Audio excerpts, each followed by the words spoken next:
In areas where we couldn't use this, like you can see some of these channels or where there's a lot of wood, you can't really drag a seine through that.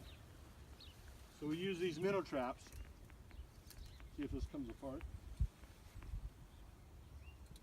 Uh-oh. All right, it's been too long since you used it. You're right. It's all it's rusted old up and now. retired.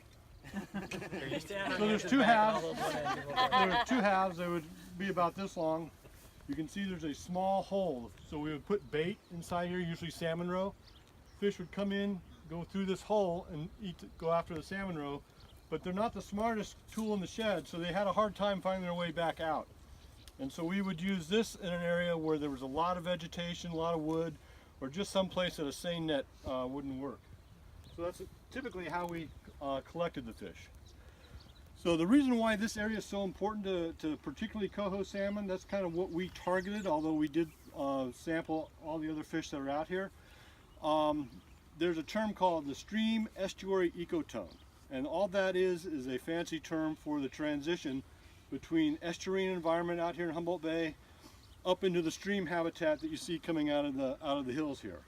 And everything in between is that whole transition zone, and that's what we were trying to sample. That area had not been sampled very much in the past because it was just, people didn't know what to do with it. So the salmon biologists were up in the creeks running around trying to catch salmon up there. Marine biologists are out here in the mud flats in the bay. And this area here we just didn't know much about. And part of that reason is a lot of this area around here had already been converted into other uses long before we started doing any sampling around Humboldt Bay.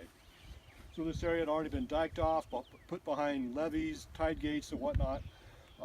So we really didn't know, until just a few, maybe about 10 or 15 years ago that coho even utilized this kind of estuarine habitat.